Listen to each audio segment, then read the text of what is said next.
Assalamualaikum warahmatullahi wabarakatuh. Perkenalkan, nama saya Fanda Setia Bradana dengan NIR 14.020.006.0542 Angkatan 14 TBM Konarius. Di sini saya akan menjelaskan tentang BLS dan GCS. Sebelumnya saya akan menjelaskan tentang triase. Apa itu triase? Triase adalah cara penilaian penderita berdasarkan kebutuhan terapi dan sumber daya yang tersedia. Terapi didasarkan prioritas airway, breathing, sama circulation. Nah, rumah sakit itu harus melaksanakan pelayanan triase, survei primer, sekunder, terlaksana definitif, dan rujukan. Apabila diperlukan, evakuasi rumah sakit yang menjadi bagian dari SPGDT dapat melaksanakan evakuasi tersebut. Setiap rumah sakit harus memiliki standar triase yang ditetapkan oleh kepala atau direktur rumah sakit. Pemerintah RI nomor 47 tahun 2018. Nah, untuk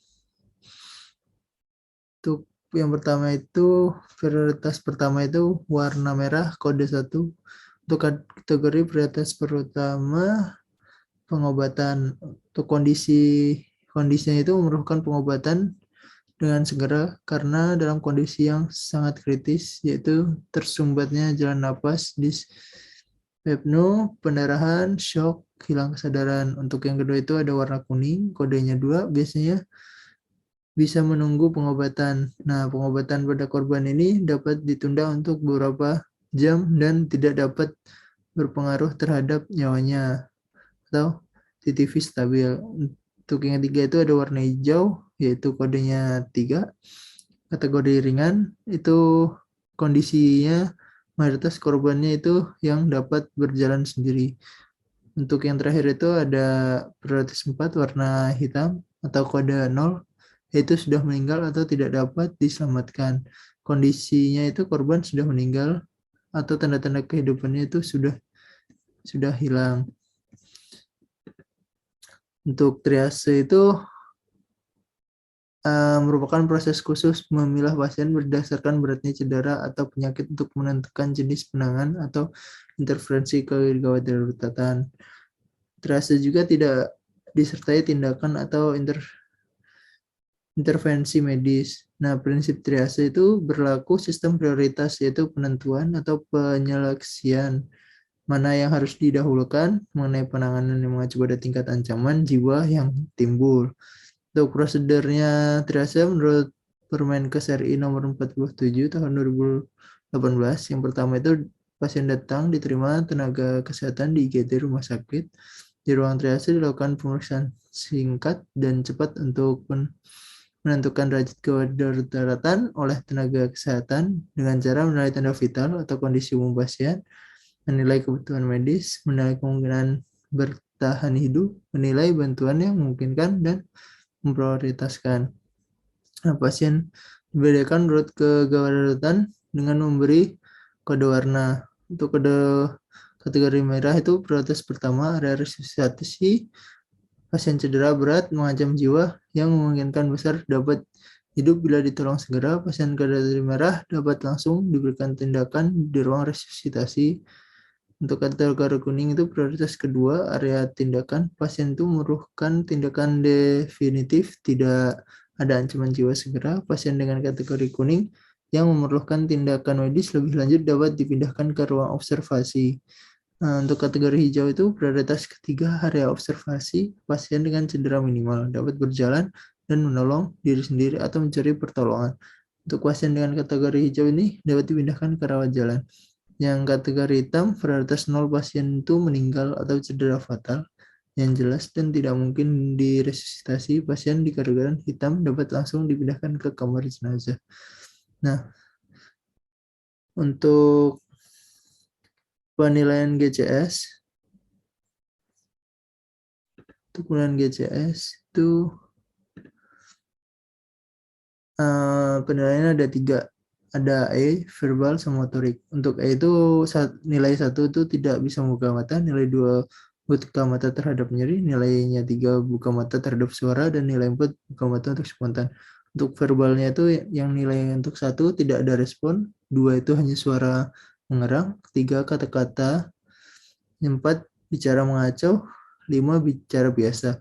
Untuk motoriknya itu nilai 1 tidak ada respon, nilai 2 ekstensi abnormal, nilai 3 fleksi abnormal, nilai 4 menjauh dari nyeri, nilai 5 melokalisir nyeri, dan nilai 6 itu bila mengikuti perintah. Nah, untuk skor GCS bila mendapatkan skor 1 hingga 9 tuh warna merah, untuk 10 hingga 11 itu warna kuning, untuk 13 hingga 15 itu warna hijau, bila 0 warnanya hitam. Untuk selanjutnya saya akan jelaskan tentang bantuan hidup dasar atau BHD atau yang disebut dengan BLS. Nah, itu adalah dasar menyelamatkan nyawa ketika terjadi henti jantung. Aspek dasar dari BLS itu meliputi pengenalan langsung terhadap henti jantung mendadak dan aktivasi sistem tanggap darurat, cardiopulmonary resuscitation atau CPR, atau resusitasi jantung paru RJP dini, dan defibrilasi cepat dengan defibrilator eksternal otomatis atau automated external defibrillator atau AED. Pengenalan dini dan respon terhadap serangan jantung dan stroke juga dianggap sebagai bagian dari BLS. Resusitasi jantung paru RJP sendiri adalah suatu tindakan darurat sebagai usaha untuk membalikan keadaan henti nafas dan atau henti jantung yang dikenal dengan kematian klinis ke fungsi optimal guna mencegah kematian biologis. Nah, tujuan utama dari BLS adalah suatu tindakan oksigenasi darurat untuk mempertahankan ventilasi paru dan mendistribusikan darah sampai oksigenase ke jaringan tubuh. Selain itu, ini merupakan usaha pemberian bantuan sirkulasi sistemik berserta ventilasi dan oksigenasi tubuh secara efektif dan optimal sampai didapatkan kembali sirkulasi sistemik spontan atau telah tiba bantuan dengan peralatan yang lebih lengkap untuk melaksanakan tindakan bantuan hidup jantung lanjutan. Nah, untuk langkah-langkah BLS itu pada saat kejadian, yang pertama itu kita harus amankan diri, amankan keadaan, amankan korban. Selanjutnya kita cek responnya, cek kesadaran sama respon, panggil dan goncang-goncangan bahu. Selanjutnya setelah nilai responnya itu ada alert, kayak kita manggil verbal, kita pukul, guncangin bahunya. Terus bila tidak ada itu nilai gunakan pain, itu dengan cara kita mencubit jarinya.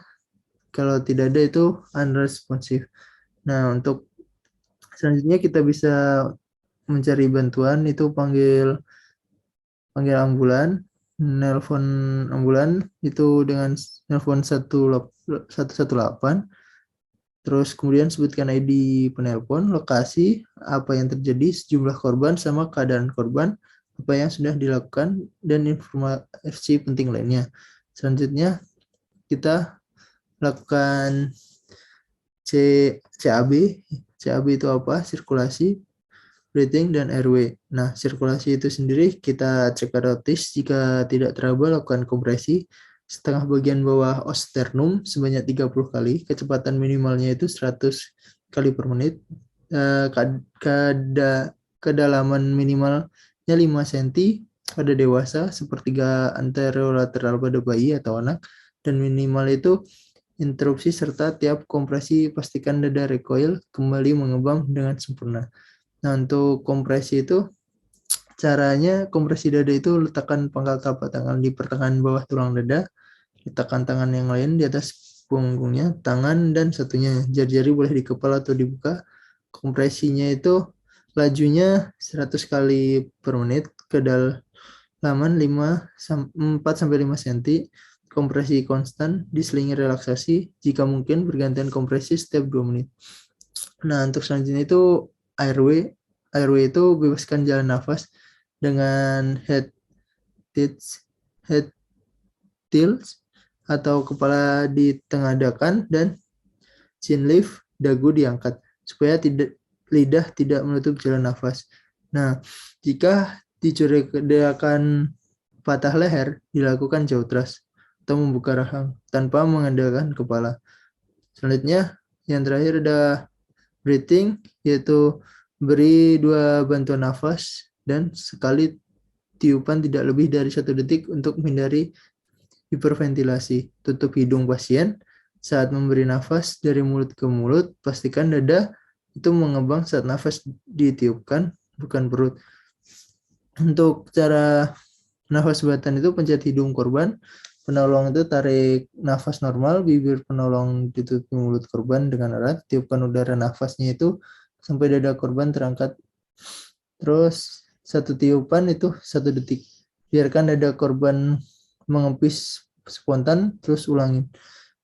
Untuk ulangi kompres dan bantuan nafas dengan perbandingan 30 kompresi, 2 bantuan nafas dilakukan oleh 1 atau 2 orang penolong.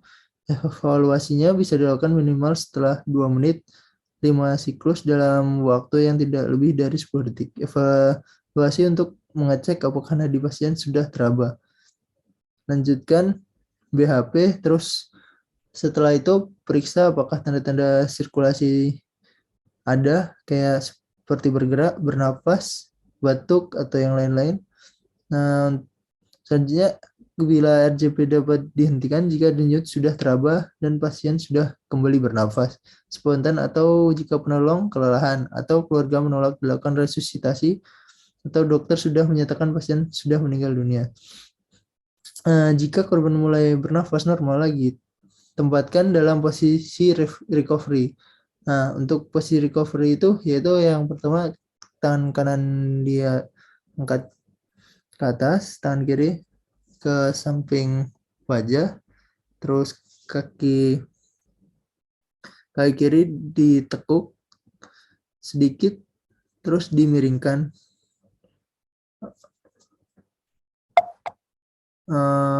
Mungkin sekian yang bisa saya